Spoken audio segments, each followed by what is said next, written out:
Hey, Sean. A few years ago, I started working with a life coach. Working with a life coach was not something that I had always wanted to do or was looking forward to doing. In fact, when I finally bit the bullet and paid for time with a life coach and signed up for this 12-week program with a life coach, I was rolling my eyes so hard at myself because I thought it was so stupid. And it was one of these things that I approached in a way of like, this clearly is all ridiculous and there's going to be no benefit, but I'll do it just to prove that I knew all this already and I didn't need somebody to tell me like, hey, Sean, you can do it. And I wouldn't be any better off because of it.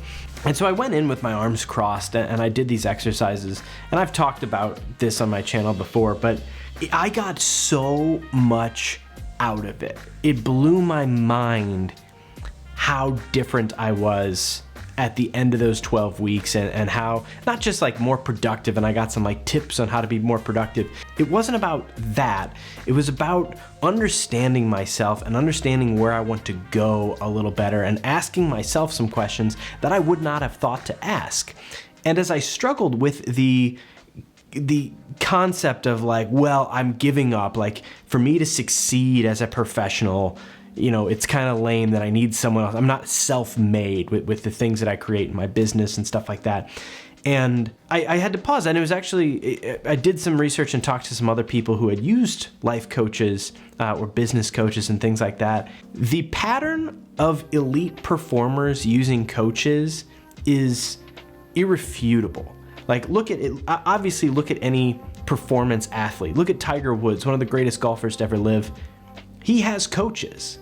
He has coaches. He isn't just like, well, I practiced a bunch and I was good. He had people tweak what he was doing. Same with, look at any of the greatest baseball players, hockey players, anybody, basketball players. All these people talk about the coaches that they had that influenced their game, that changed how they thought about things. And yeah, there's talent and there's dedication and passion, but that has to come with a willingness to learn and to better yourself, and you have to shed arrogance of like, well, I know what I'm doing, so just look out, let me do it. Once you let go of that arrogance and that ignorance and you open yourself up to say like, hey, I wonder what someone else could do for me with their set of skills, and I wonder what I could accomplish if I combine their knowledge with my own, and if I build on, and it's not that I'm abandoning necessarily anything that I've created, it's that I'm incorporating and maybe shaping and guiding myself a little differently than I would have without their help. And with any coach,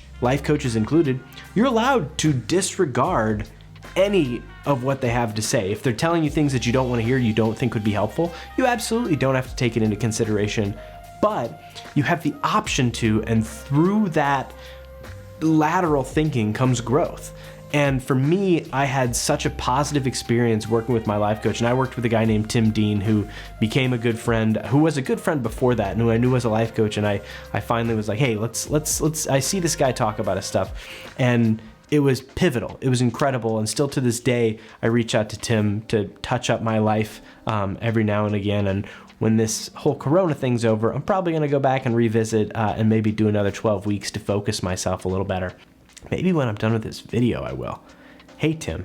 So my takeaway that I share with you is don't be so arrogant to think that you couldn't benefit from a life coach. And I encourage you to throw away the money and time on a life coach. If you think it wouldn't be good for you, do it anyway. Go into it with a bad attitude if you want.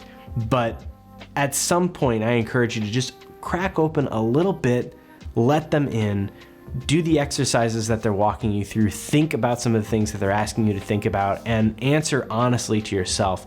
And I think you will find yourself in a much better place. And look at any of the people that you may idolize and people who preach hustle and whatever things resonate with you for developing yourself personally and professionally. And I guarantee that all the people that are self-made have partners, have mentors, have people alongside them that do this either professionally with programs and certifications or on the emotional side. But there's an openness to change and to progress, and you need to get there. But I encourage you to really look into working with somebody who works with people who are in your industry or who are at your stage in life, and I think you could find yourself in a much better place afterwards. Those are my thoughts on life coaches. Check it out, Google it, see who's in your area, and use this time, if you're in isolation right now, use this time to maybe experiment with it and do some Zoom calls and do some video chatting with a life coach and develop yourself so that when the restrictions are lifted on what you want to do professionally, you can go out there swinging and really make an impact with what you want to do and where you want to be. That's all.